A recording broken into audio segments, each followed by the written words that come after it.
Welcome back to another episode of Books and Buds, where we discuss two of the greatest things God gave the planet Earth, books and buds. So, what we like to do on this program is we like to discuss books that don't receive the attention they deserve, authors that don't receive the attention they deserve, because sometimes you have an author that just deserves to have a way better career than they do, but for some reason they're not gaining the attention, they're not garnering the sales that they should be getting. And sometimes you have these authors that write fantastic books and they're really well known, but for some reason they got some books that I feel are a little under the radar and should be higher. One example I like to give of this is J.K. Rowling's book, The Casual Vacancy. Nobody ever talks about it, and quite frankly they should. In my opinion, it's way better than Harry Potter. So that's what we do here. So my book, Corpse Lily, was picked up for a one-book deal with the company, the independent publishing house, Rhetoric Askew Publishing. So I'm going to be touching upon a few of the authors that publish with them because with the exception of one USA Today bestseller, we don't really have a lot of well-known writers amongst us.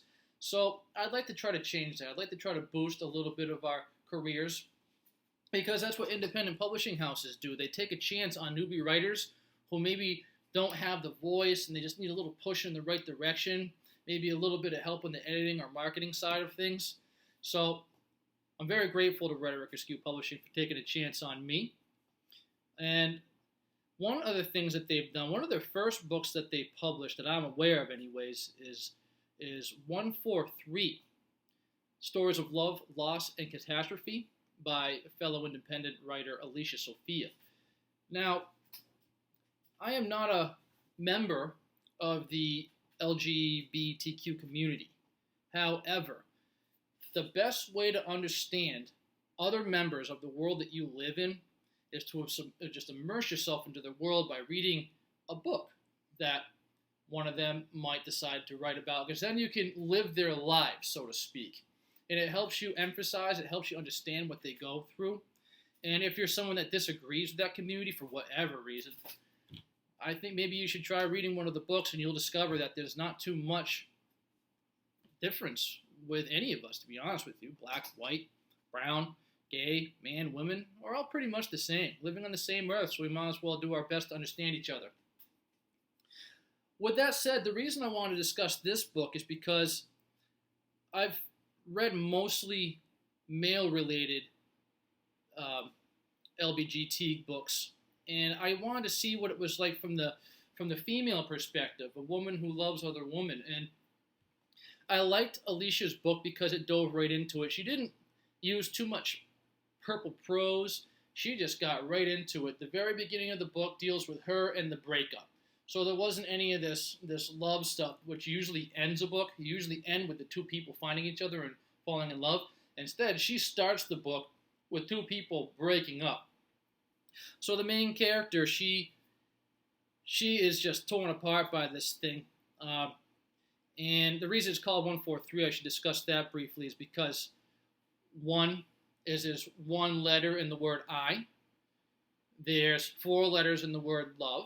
And there's 3 letters in the word you. So 143, I love you. That was something that this woman that the main character fell in love with had written on her hand. It was her little way of saying I love you, because it was just a little too hard to say the words right out loud like that. So it's a very touching thing. And when the main character lost that girl, she was just thrown into a whole world of hurt. Now, I reviewed this book once more on GoWindy.com, and I had mentioned that I didn't like the main character. But that was the reason I continued really reading, because she kept making these terrible decisions that made me think to myself, geez, well, what's she going to do next? What awful things is she going to do next? When's she going to learn from her mistakes? But upon reflecting, since I made that review, I kind of thought to myself, I mean, who hasn't made terrible decisions after your heart's been broken like that? It takes a while to mend yourself and to put yourself back together. She actually uses one hell of a nice quote in this book that I'd like to say to you. I would have to train my heart to beat again and beat for me alone. How could I still work after being broken? And that sums it up nicely, what I'm trying to say, because she's broken. How's she ever going to make these good decisions? How's she ever going to love again unless she learns to love herself, to put all those broken pieces back together?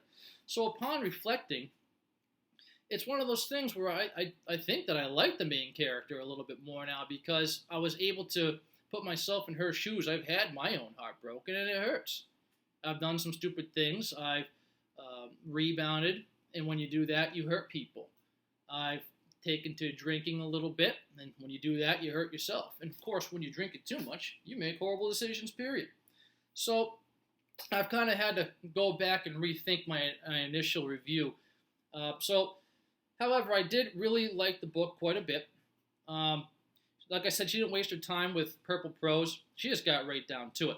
So I'll give you a brief description. After the breakup, now the girl has a rich father, or a wealthy father. He helps her quite a bit, and the character's open about it. She wishes she could do more and not have to take advantage of her father's wealth as much as she does, but she's just not in a position to do so, and he loves her, so he's willing to help.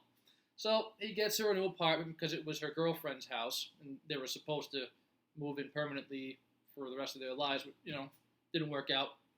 So her father helps her in those regards. Her best friend Liz helps her in those regards as well.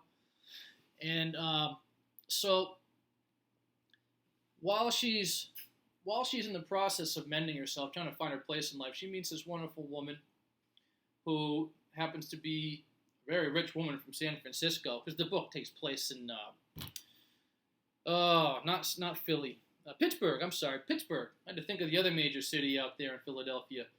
Anyways, I don't know if you've ever been there, but Pittsburgh's a wonderful place, beautiful mountains. So this girl's out there on a business trip, and she meets the main character, and they have kind of a little affair, I guess, so to speak. And in doing so, they have amazing sex, and the businesswoman's like, hey, give me a call. Anytime you want to visit, anytime you're in the area, we'll hang out, we'll hook up. So the main character ends up calling way sooner because she's just not thinking too clearly. She just is just a basket case of emotions. So the businesswoman, I forget her name, I think it was June, decides to fly her out there. And they talk about a little bit over the phone, over emails, everything else. She's going to move in with her for a little while. So the girl just packs up everything and moves all the way out to San Francisco. Like I said, she doesn't make the best life decisions, but her heart and her head are just not in the right place. So she moves out there, and right away, this woman has to go on another business trip. So she's left there, pretty much alone, in a strange city, a house with Percocets in the medicine cabinet. She's drinking too much as it is. Now she's mixing pills in with the whole shebang. She meets a girl that works over at the local drugstore. They end up having an affair. So now she's cheating on this new girl. And not only is she cheating on her, but this girl that works at the drugstore, she's got a terrible drug addiction herself. She's hooked on crack and everything else under the sun. So now our main character is not only dealing with a broken heart, she's dealing with alcoholism, a pill addiction, and now she's smoking crack. So she starts feeding our main character all this stuff about the girl she's dating, because somehow they know each other. They've had brief interactions. June's a little more responsible. She doesn't like the new girl, and she tries telling the main character as such, but the main character's a mess. She doesn't listen to it. Now she's listening to her new buddy, who talks her into running away with her. So they travel, I believe, on Route 5 or whatever, going up to even Northern California, way up there, where she wants to stay with her dad, who's always absent.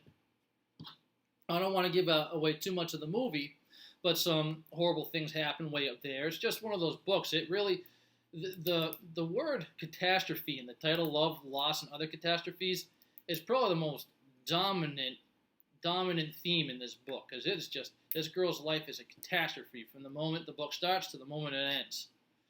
But at least the catastrophe at the end leads her into calling her mother, who she has a horrible relationship with, and another catastrophe happens, which I don't want to give away the ending to, which leads there to be some nice little bond at the end.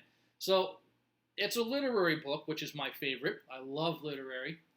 And another thing I really appreciate about this book is she doesn't wrap it up, which is something common in literary. So your mind's able to kind of think of an ending yourself and consider what might have happened. I hope things work out. So we're getting a little lucky here because Alicia has decided to write 1432. So we're going to find out a little bit more of what happened in our main character's life. So that's about it for today. I just wanted to briefly discuss that book because I think it's important to understand members of our society who have a different outlook, who aren't getting the attention that they deserve, were unable to break into the mainstream. Hopefully with this review it'll help garner her a few more sales. But if you have a book that you would like to recommend, please leave it in the comments below. I'm going to leave a link to Alicia's book in the description below. Also, I'm going to leave a link to my own author's page on Amazon because I've released a book with Rhetoric Askew Publishing and the fine people over at Writers Unite Worldwide. It's an anthology, and in that anthology, I wrote a story about a young gay man trying to find his place in this world. Because by reading these kinds of books, I've been inspired myself. So even though I'm not a homosexual, I still can sit there and understand what these poor people might be going through in their day-to-day lives that we don't normally have to deal with. So anyways, if you want to check out what I make of all of it, you can find a link to that in the description below. I'll also be leaving a link to my WordPress account in case you want to go there and read some of my random musings. That's it for today, guys. I love you guys. Thank you for checking out this channel. Be cool, and we'll see you next time.